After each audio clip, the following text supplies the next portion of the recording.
Welcome once again. Now, we transition to the topics of cell growth, reproduction, and differentiation, which are fundamental processes in multicellular organisms along with applications of stem cells. The cell cycle is the series of events that take place in a cell leading to its division and duplication of its DNA replication, to produce two daughter cells. Mitosis and meiosis are single steps in the cell cycle. The cell cycle is typically divided into G1S, G2 and M phases. Cells that are not in the process of dividing are said to be in the G0 phase.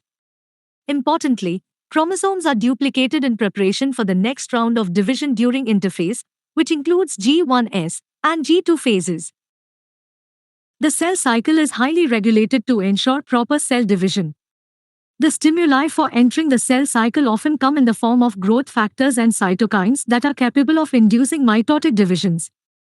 This regulation involves proteins whose concentrations rise and fall in a controlled manner, such as cyclin and cyclin-dependent kinases, CDK. Other key regulatory proteins include P53 and PRB, as well as inhibitors of CDK. The cell cycle also has internal checkpoints and guardians that monitor cell health. Errors in this process can lead to uncontrollable growth and cancer. Cell cycle control is focused at three main checkpoints. G1 checkpoint occurs before the S phase, DNA synthesis. This checkpoint assesses whether the cell is ready to proceed with DNA replication.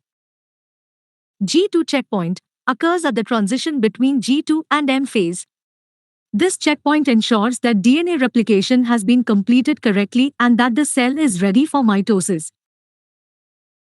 M checkpoint occurs during mitosis to ensure proper chromosome alignment and segregation.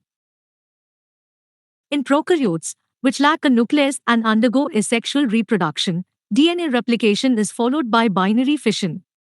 Daughter cells produced through binary fission are identical copies of the parent cell. As noted earlier, neither mitosis nor meiosis occurs in prokaryotes. This slide reiterates that bacteria reproduce asexually through binary fission. They do not have true sexual reproduction as neither mitosis nor meiosis exist in prokaryotes. However, they can undergo horizontal transfer of genetic material, which introduces genetic diversity. There are three main mechanisms for horizontal gene transfer in bacteria. Transformation, uptake of genetic material from the environment. Transduction, transfer of genetic material between prokaryotes by viruses. Conjugation, direct transfer of genetic material from one prokaryote to another. Now, let's discuss mitosis, which is the process of nuclear division in eukaryotic cells that results in two daughter nuclei each having the same number and kind of chromosomes as the parent nucleus. Mitosis has four main phases. Prophase, chromosomes condense, the spindle apparatus forms, and the nuclear envelope breaks down.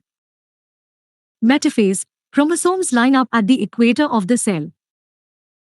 Anaphase, sister chromatids separate and move to opposite poles of the cell. Telophase, new nuclear envelopes form around the separated chromosomes, and the chromosomes unwind. This slide provides a visual representation of key structures involved in mitosis, such as the nuclear envelope, homologous duplicated chromosomes, and sister chromatids. This shows a cell in interphase, where the chromosomes are in a thin, extended state. The spindle microtubules extend outward from the nucleus. This slide illustrates the different stages of mitosis. B. Late prophase, chromosomes have condensed and attached to the spindle microtubules. C. Metaphase, chromosomes have moved to the equator of the cell. D. Anaphase, sister chromatids have separated and moved toward each pole. E. Telophase, chromosomes have gathered into two clusters, and new nuclear envelopes are forming. Finally, this shows the resumption of interphase in the two daughter cells, with the chromosomes relaxing. The slide also summarizes that mitosis results in two daughter cells, each with the same genetic makeup as the parent cell, and that each new nucleus is genetically identical to the parent nucleus. Mitosis, also known as somatic cell division, is a process where a cell divides, producing two genetically identical daughter cells. This is crucial for growth or repair of aging or damaged tissues and is also the basis for asexual reproduction in some organisms. Interphase is the stage between two successive cell divisions. Prior to mitosis, thin strands of DNA in a cell thicken into chromosomes, which then duplicate during the S phase of interphase. During early prophase, the centrioles divide and move apart with the asters, and the nuclear membrane begins to disintegrate. In late prophase, the centrioles and asters are pushed to the opposite poles of the cell, spindle fibers extend between the poles, and the nuclear membrane and nucleolus have almost disappeared. In metaphase, the nuclear membrane disappears completely, and the double chromosomes, with their centromeres attached to the spindle fibers, align at the metaphase plate, the midline of the cell. During early anaphase, the centromeres split, and half of each chromosome, now called a sister chromatid, moves to one pole, and the other half to the other pole.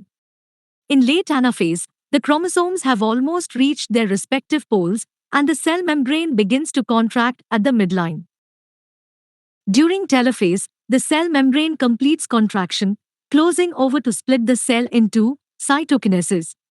Nuclear membranes form around the chromatin masses within each new daughter cell, and mitosis is completed, resulting in two cells with structures and chromosomes identical to each other and the original cell.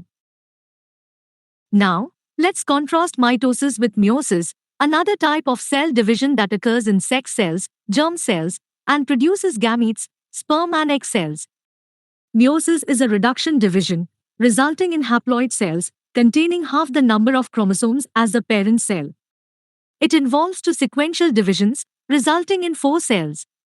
Importantly, meiosis produces cells that are genetically different because of genetic recombination, crossing over, which occurs during the first meiotic division.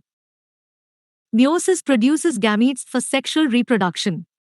It multiplies the number of cells but also reduces the chromosome number in each daughter cell to exactly half the number present before meiosis. Daughter cells get one member of each homologous pair, i.e., one allele for each gene. Remember, mitosis produces 2 daughter cells, while meiosis produces 4 daughter cells. This slide illustrates the change in chromosome number during meiosis. The parent cell is diploid, 2n. After the first meiotic division, 2 daughter cells are produced, each with a haploid number of chromosomes, but each chromosome still has 2 chromatids. After the second meiotic division, 4 gamete cells are produced, each being haploid, 1n, with chromosomes consisting of a single chromatid. Next, we will discuss cell differentiation.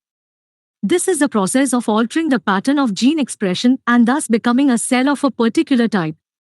The presence of chemicals or other influences starts altering the decisions as to which genes will be turned on or off in a cell, leading to its specialization. The zygote, the first cell of a new organism, is a totipotent cell, meaning its daughter cells can become any cell type. As development proceeds, some cells become pluripotent, meaning they can become many, but not all cell types.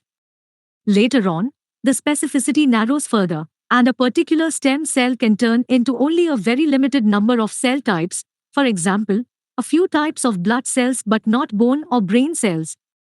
This is why embryonic stem cell research is often considered more promising than adult stem cell research due to the broader differentiation potential of embryonic stem cells.